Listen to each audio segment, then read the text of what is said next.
Hey guys, what's going on? It's Ash here coming at you today in Clash Royale. Today we're going to review what I think are the top free-to-play friendly decks in the game. Today we're going to do a different format than I've done these in the past. We're actually going to talk a little bit about the deck, kind of talking about viable substitutions in case you are lucky enough to have some legendary cards as well, and then talk about, what the level differences would make sense in terms of subbing, say, archers for musketeers in a given deck. So as you guys can guess, we're talking free to play. These videos are very popular. A lot of you guys request them.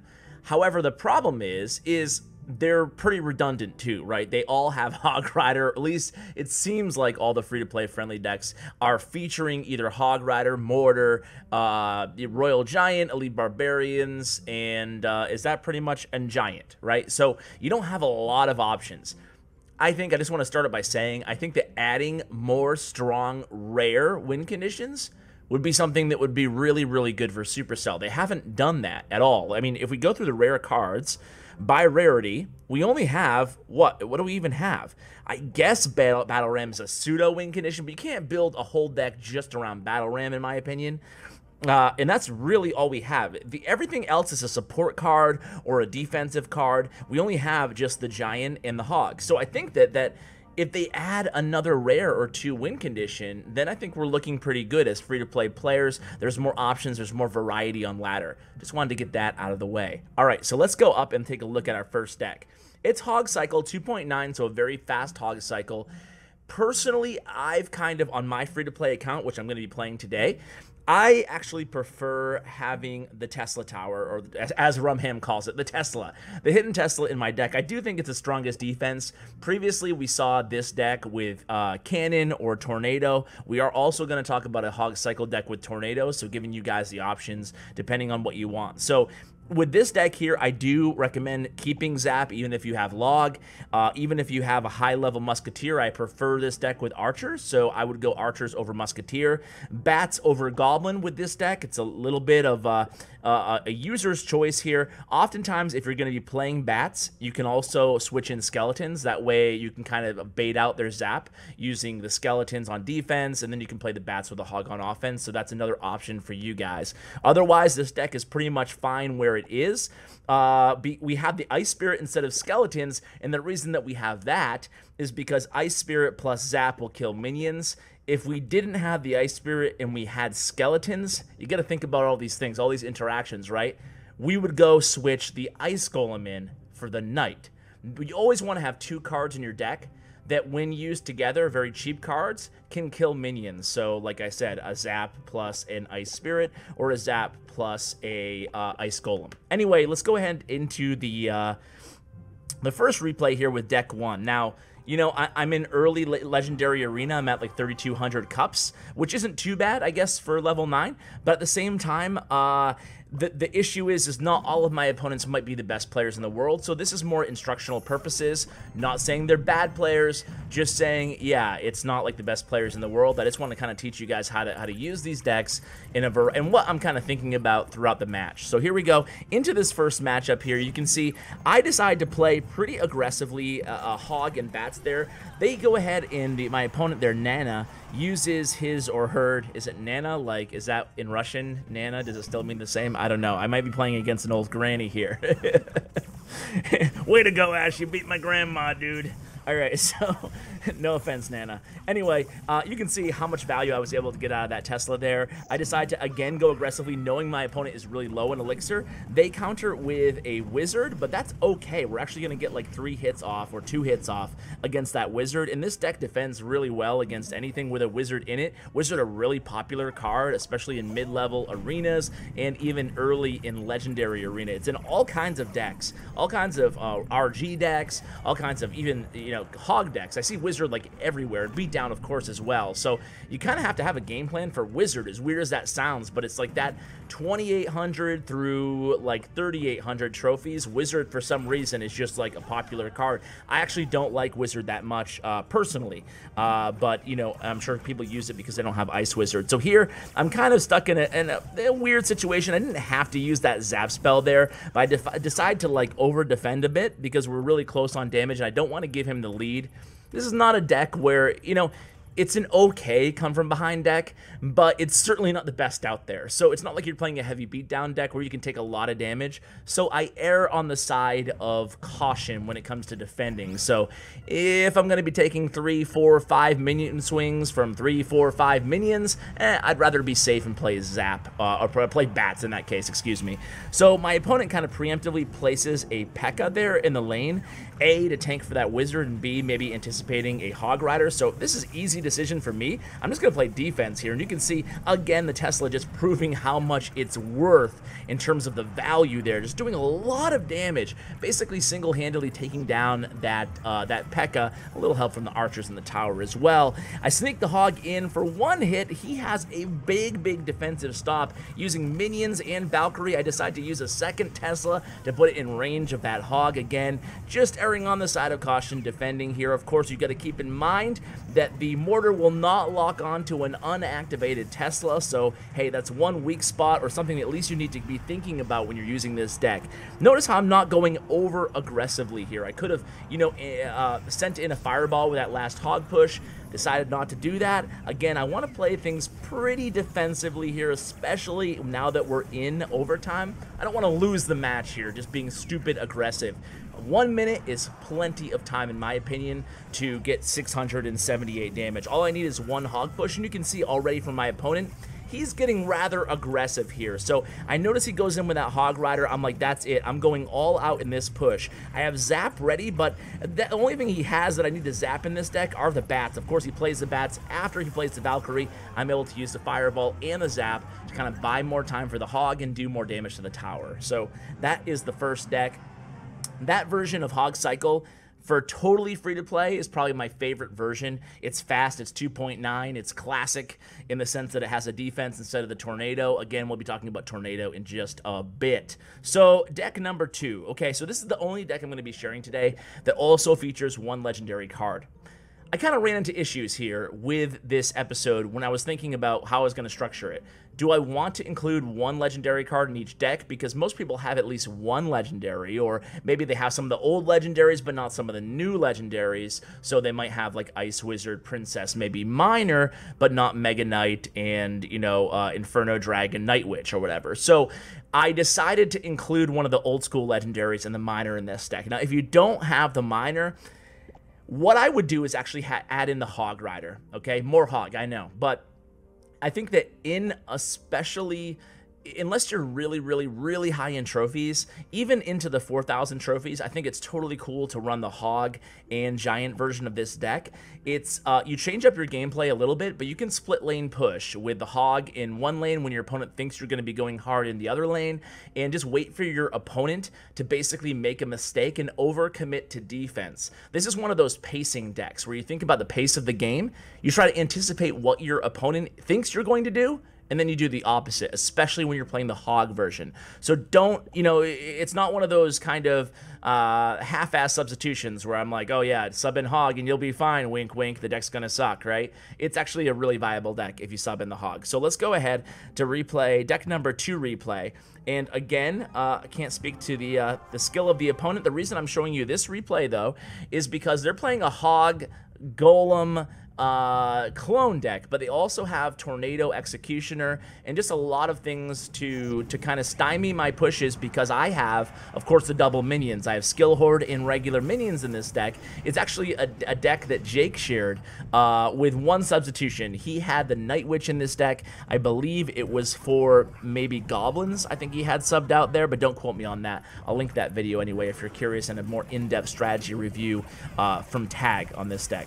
Anyway, here I decide to just play defense in the left. He kind of goes opposite lane on me. I'm going to play my archers because I know he's pretty low on elixir. And look at this. The archers alone with that knight kind of tanking for them are going to get a lot of damage on that right tower. Now, he did a lot of damage to my left tower too with that push that I had to kind of react and use the Miner on defense. Not something that, you know, I love doing, but hey, sometimes you just need the option to have some sort of a robust mid-HP defensive option at times. So, you know, again, not the start that we really wanted, but we know what deck we think we know what deck he's playing. We don't yet, though. We're not going to know until we see the Golem, and then we'll eventually see the clone. So, you know, Hog decks do well against Golem decks, but Giant decks typically don't do well. Usually when you're playing Beatdown v Beatdown, the heavier Beatdown has the slight advantage, depending, of course, on all the cards in the deck. We do get the Giant and a Goblin, a solo Goblin there on that left tower. That Goblin was probably responsible for like half the damage. Now, when you're defending against a Golem, this is important to note, guys. Make sure you always place your minions behind the Golem. That way they won't die to the death damage of the Golem, okay? If you place your minions on top or in front of the Golem, they will die when the Golem explodes. You can see they stayed alive here, and I was able to mitigate what could have been a ton of damage onto my right tower. I'm forced to kind of use archers solo to defend here in the right lane. He gets another few hits with the Hog Rider. However, we do have the damage advantage here. And again, I'm going to play an aggressive Giant at the bridge. So I don't normally advocate playing Giants at the bridge with this deck. However, when you're going against a heavier deck, that would be the only exception to the rule, in my opinion, is, you know, pressure the opposite lane. It's kind of like a push, an opposite lane push. Think of him like a hog, but just don't over-support that Giant. Place archers, place minions, but that's it. Don't commit super heavily, otherwise you're going to have no chance against the Golem push. Of course, as is, I really don't have a chance against that Golem push in the left lane. I'm just going to wait till all of those range units lock onto my King Tower, then I'm going to place my Minion Horde, and then I'm going to place the Giant in the pocket here, redirecting that Executioner. So you can see all these minions are going to kill that Executioner. My opponent really in a tough spot here. Nothing he could do there. I sent in the Miner just in case they took down my Giant, but he didn't take him down. It actually worked out. So you can see how that deck works. One thing I didn't really talk a ton about is the Miner's role in this deck. And basically, you can use him as a secondary tank if your Giant is low on HP. You can use him to split lane push. Most importantly, you can use him to punish pumps or to combo him on the counter attack when you have leftover archers or minions or a Minion Horde even. So that's basically the Miner's role. Let's move on to deck number 3 here, guys. Deck number 3 is, of course, the Mortar deck. What would this episode be without featuring a Mortar Cycle deck? Now, let me tell you guys straight up. Pretty much every successful Mortar deck has the log in it because it's such a great support card for the Mortar. It kills, you know, Goblin Gang, Ice Spirit, Archers, whatever. It doesn't kill Archers, but you know what I'm saying. It does very well in playing a Mortar deck. So it's really tough to come up with a substitution for Log. So Log would be played where Fire Spirits are in this deck if you have Log. So sub in Log for the Fire Spirits, but otherwise, if you don't have Log and you're looking to play a deck that calls for Log, I strongly recommend using Fire Spirits in place of that card in your deck. I think Fire Spirits are underrated in that regard. They do a great job defending against log bait, you know, which is obviously great to have a log for, right? You can prevent any hits on the Goblin Barrel with the Fire Spirits, and of course they do very well in the same way a log would be supporting your Mortar. So let's go ahead and hop into the anything else on this deck? Well, I do have both cycle cards, so it's a really fast deck at 2.9, considering we have the Rocket in the deck as well. So Rocket can be used to spell cycle at the end of the match, or of course just to get Rocket value defensively or offensively. In the deck that we're playing against here with deck number 3, we will be using Rocket on defense as well, so pay attention to that. So we're playing against a balloon pump deck, which is interesting because, of course, against an elixir pump deck, when you have Rocket, especially in normal elixir time, you're always going to want to use Rocket against the pump. There's really no other option. You don't want to hold, let's say they're playing a 3 Musketeer player and they have pump and 3 Musketeers, you're always just going to want to Rocket the pump in the first 2 minutes. So here we go. We very early in this match discover that he does have a balloon. Keep in mind, Fire Spirits, again, for the cost of 2 elixir, I'm able to counter this balloon. The balloon will not reach my tower. However, the death damage will get a little bit of damage on my right tower. I'm going to use Knight again. An amazing card, especially in this range against wizards. He can solo a wizard for +2 elixir advantage, so I'll take that all day. So I already know he's playing kind of a funky deck. He has wizard. I don't know yet that he has level 11 elite barbarians. So it's going to be a fun deck to defend against. Elite barbarians even though they're relatively easy to defend against, sometimes they move so fast you're just not able to kite them in time. Here we come. Level 11 Elite Barbarians. I basically cycle everything I have. So I was able to counter that really easily, and still the Elite Barbarian gets to the tower, gets a hit off, which hurts. One hit off the Elite Barbarian can really hurt. So I know he went super aggressive there, so I decide, hey, let's just go super aggressive on the counter. And I play archers preemptively, knowing that he had balloon in hand. I didn't know what else he had in hand. I knew he had balloon and pump. So I was like, you know what? He's not going to pump. I don't care if he does. I'll get tons of damage on the mortar. So he's probably going to play balloon here. He did play balloon. That's why I played the archers, kind of circumventing any damage onto my tower from that balloon. So here, I'm pretty happy. But I know that, you know, it's kind of an annoying deck. He has balloon. He has elite barbarians. It's not too pretty, and he has over-leveled elite barbarians. In this range, commons are generally level 9. He has level 11 elite barbs, so I have to be ready for that. He plays minion horde. That's fine by me. That's why we have arrows. Even in the log version of this deck, you're also going to have arrows. Plenty of spell. Always want to have 3 spells, basically, in these Mortar Cycle decks, unless you're running the Hog version, at which case you can run 2 spells. But that's another video for another day. That time he does a pretty good job defending against my mortar there, so I'm forced to use. He does a balloon rage. Again, that's 7 elixir. I use a rocket. That's 6 elixir. Another +1 for yours truly. I will take it. So again, here comes minion horde at the bridge. He must have thought that I had the I had one. I don't know why he did that. I was gonna make an excuse for the minion horde at the bridge, but I would either have at all times. Once I knew he had minion horde in the deck, at all times I want to make sure I either have fire spirit or I have arrows in my hand. That way I can always be ready for him. Anyway, here he's still going to get a good push off on me at some point here. I forgot when he does it. I think he does at least. Anyway, I'm able to stop this balloon pretty easily again. I didn't need those fire spirits, but they actually get all the way through past the balloon's bomb, helping out the knight with that wizard there. Okay, this is where he gets a little bit of damage onto me. I think that's the first time that I saw the skeleton army there, so I'm basically just cycling here, trying to buy more time. Oh, that's not where he gets damage on me. When does he ever reach my tower? Oh my god, I gotta watch these matches again before I do them. All right, so here, I guess he doesn't get, I guess I was thinking of another match here. Either way, I already have things pretty much over. I have, my rocket does tournament level standard damage, so 493, and that's all I needed. So that was actually a really good example. I must have been thinking of another match where the Elite Barbarians actually got to my tower. I took about 1,000 damage, but I was still able to win after that. Anyway, let's go ahead and talk about the 4th and final deck for the episode. I will mention, but I won't play, because I signed a contract. I signed a contract with the CR Gods, promising I never play Royal Giant on the channel. So I will share what I think is the best Royal Giant deck without Log. Again, Log would go where Fire Spirits are. If you do have Log and you want to try a RG deck, I would use this version. I think it's the old school version with the Furnace. You also have a defensive stopper in the Barbarians. You can use Fireball if your opponent has Barbarians or something swarmy like that to counter your Royal Giant. But basically set this deck up by using the Furnace first and then supporting the Royal Giant. Is as easy as that. Deck number 5.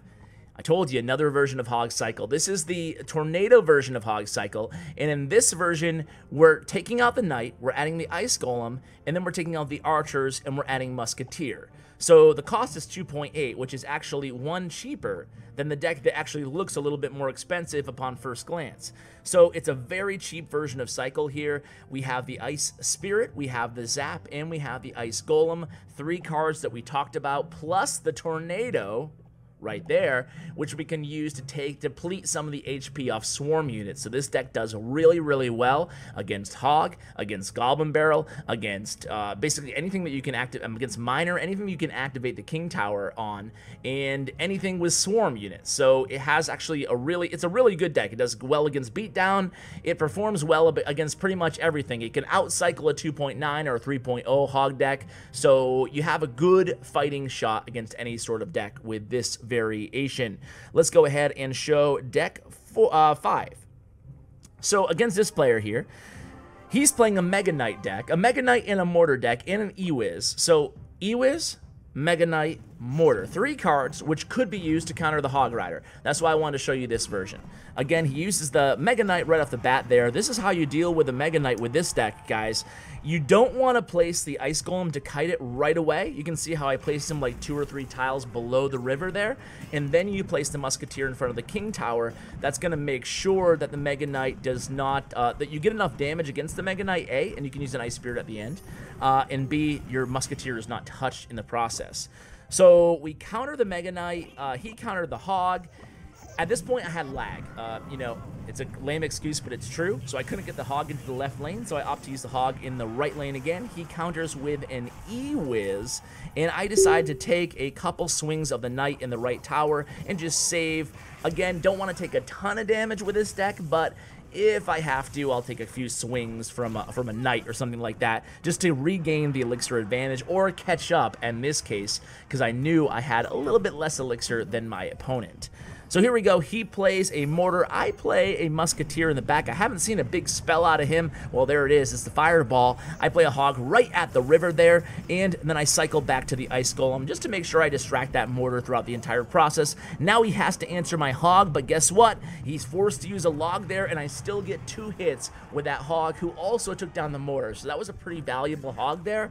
And then at this point, I have a pretty good elixir advantage given the fact that he does still have a Knight on the arena. So here we're just going to counter the Knight with a Musketeer and wait to see what he does here. I don't have Hog anywhere near rotation, so I opt just to Fireball the E-Wiz there. A nice easy Fireball, and again, the difference here is I don't want to provide too much Fireball value to my opponent, but hey, if he's going to put an E-Wiz next to his tower, I will take it all day, especially with this deck where I know I can outcycle him eventually. I can outcycle his counters to my Hog Rider. So here it comes. I try to send in the Ice Spirit there because I knew he had Mega Knight in hand. He countered the Ice Spirit. I don't even know what he used there. Did anybody see that? I don't know what he used. But anyway, he killed the Ice Spirit. I wanted to freeze the Mega Knight there. So this time I can't kite the Mega Knight. I was in an awkward situation. So this is kind of a dicey situation here. I have to use the Hog Rider, and I predictive Fireball there. I knew he was going to drop something next to the Mortar. I wasn't 100% sure it was the E-Wiz, but I had a decent shot at it, and it ended up working out. Now I have 2 Mega Knights, but it doesn't matter.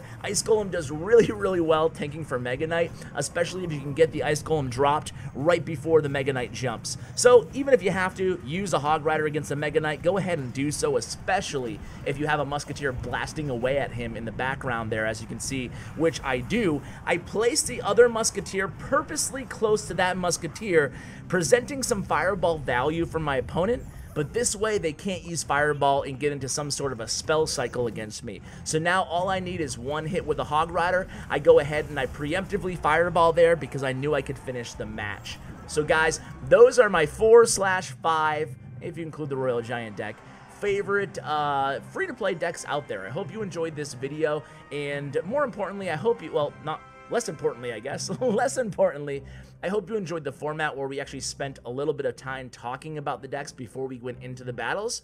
Let me know if you prefer that to the old kind of, you know, it would be, instead of a 23-minute video, it'd probably be a 16-minute video, and we just do replays, and I talk about the decks during that time period. So guys, thank you so much for watching. Huge shout out to Bren Chong, Bren Pro, hashtag, follow him on social media. You can find all his information in the description below. Thank you so much for watching, and as always, take care, guys.